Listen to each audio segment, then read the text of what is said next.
Nah, Pak Agung, kalau bicara soal mekanisme hukumnya nih, ini Pak Agung nih yang paling pakarnya ya.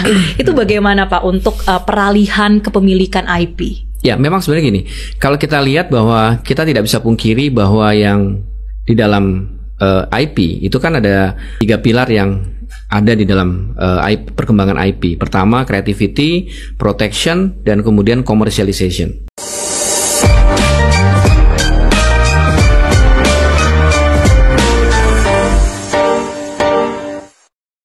Nah, kalau kemudian bicara soal IP nih, Mas Boni yang juga mengurus begitu ya IP dari Nusa.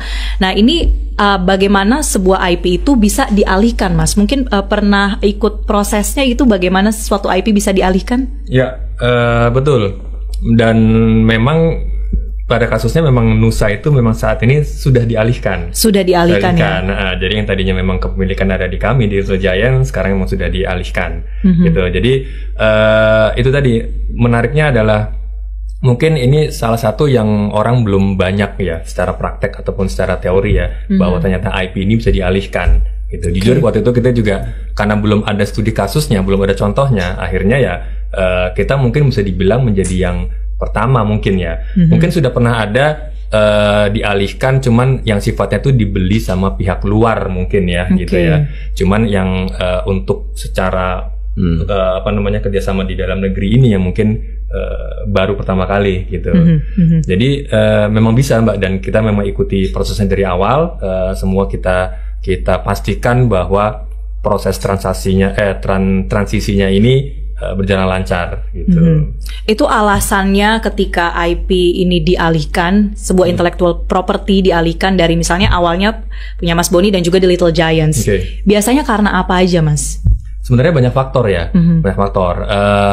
Bisa jadi karena ini kita melihat potensi aja gitu loh. Misalnya apakah IP ini kita melihat potensinya bisa lebih growth di tempat barunya gitu. Karena kan IP itu sebenarnya kan kayak bayi yang kita lahirkan gitu ya. Kita lahirkan. Benar-benar di sketch dari awal ya. Dari awal, dari nol. Kita didik lah, kita rawat sampai dia besar gitu kan. Dan kita kan selalu punya tujuan ya. Gimana caranya biar ini anak bayi ini bisa dia tumbuh besar dimanapun dia berada gitu kan. Nah, itulah salah satu alasan ketika kami sebagai production house yang sifatnya itu IP development gitu kan, kita paham bahwa secara kreatif kita tidak bisa hanya ibaratnya mengeksplorasi satu produk saja gitu, karena secara kreativitas kita akan tumpul gitu. Jadi kita harus tetap berkarya lagi, buat sesuatu yang baru, berpikir lagi gitu kan.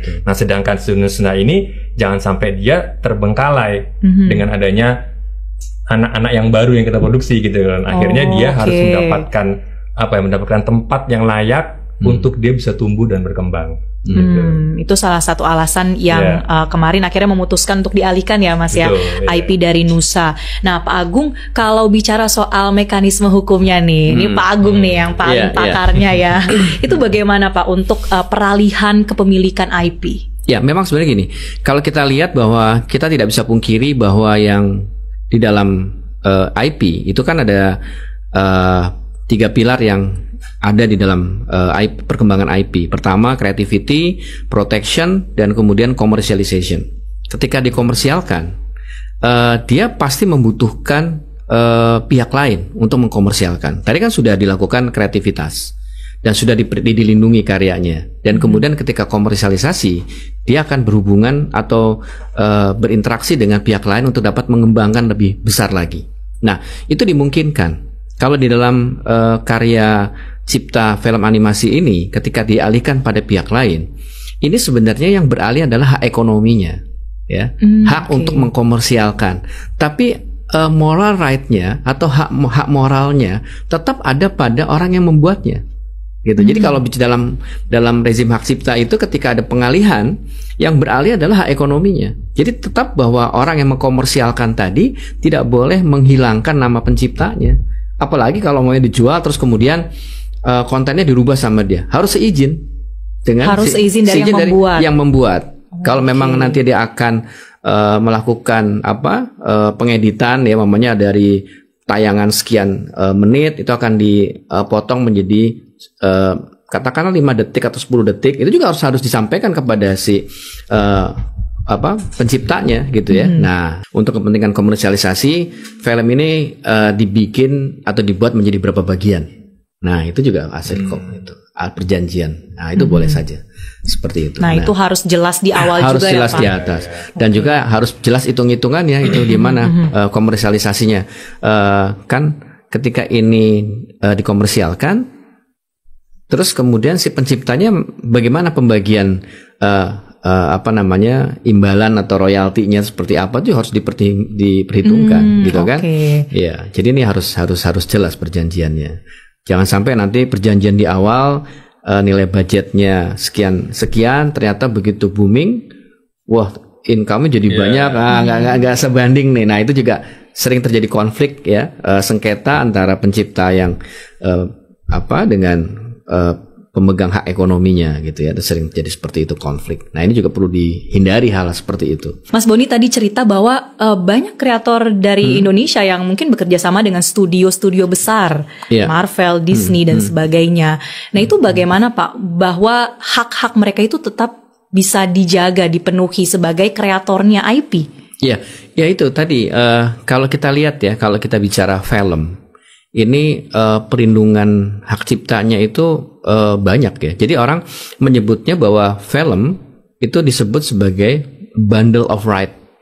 Ada sekumpulan hak di dalam sebuah karya film. Ya, pertama ada karakter, orang yang membuat karakter. Ya, terus kemudian soundtracknya, terus kemudian scriptwriter, gitu ya. Nah, terus kemudian kita juga bisa melihat bagaimana peranan scriptwriter terhadap cerita. Hak hak untuk dilindungi oleh negara itu lewat mekanisme apa, Pak? Nah, dalam peralihan itu. Ya, jadi gini, tentunya kalau undang-undang kita sudah memberikan perlindungan kepada pencipta, ya, bahwa mereka punya hak atas karya yang dihasilkan. Jadi kalau kita lihat bahwa undang-undang hak cipta ini kan bersifat universal, artinya karena kita juga menjadi anggota Konvensi Bern, perjanjian multilateral yang berkaitan dengan hak cipta. Begitu hak cipta saya pertama kali dipublikasikan di Indonesia, maka negara-negara lain, ya, sebagai anggota Konvensi Bern, itu harus mengakui bahwa ini adalah karya Mas Boni, gitu kan? Nah, jadi perlindungannya adalah seperti itu.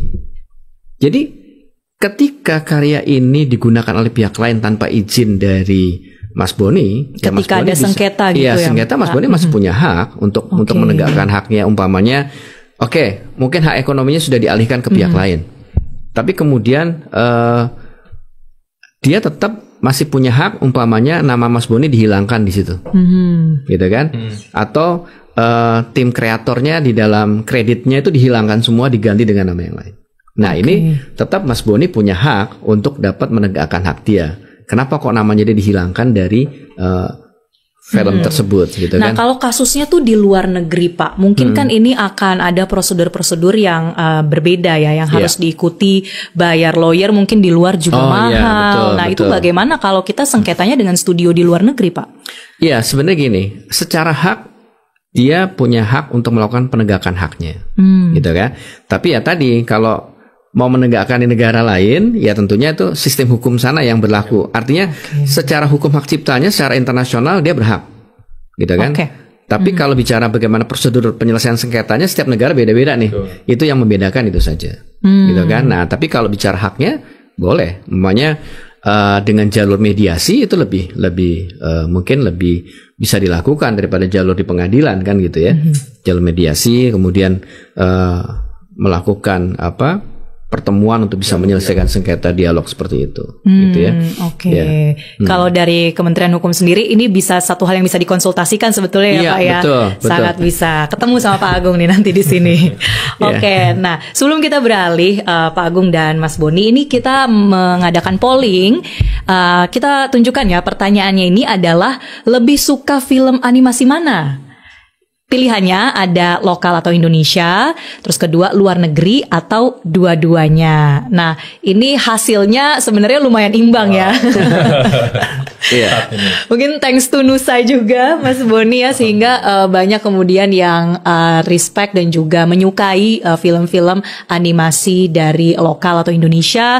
Luar negeri tentunya ini persaingan semakin ketat ya, Mas Boni ya, 34%. Tapi ya dua-duanya mungkin, kalau ada film dalam negeri yang tayang, film animasi juga. Nonton juga, dari luar nonton juga supaya nggak ketinggalan. Ya, tapi kan kalau dari sini kelihatannya memang masyarakat Indonesia udah mencintai film animasi Indonesia. Betul. Ya kan, angkanya berimbang gitu kan, berimbang artinya nggak kalah kan. Betul. Gitu. Hanya masalah supply-nya aja mungkin ya. Iya, betul. Harus mengimbangi karena kan kita dibanjiri sama konten dari luar. Ya, harus berimbang. Saya ke Pak Agung dulu nih. Kalau dari sisi regulasi Pak, bagaimana sih melindungi karya-karya animasi di tengah adanya AI juga? Bagaimana satu karya yang ada campur tangan AI di dalamnya itu menjadi satu hal yang sebenarnya bisa menjadi IP juga?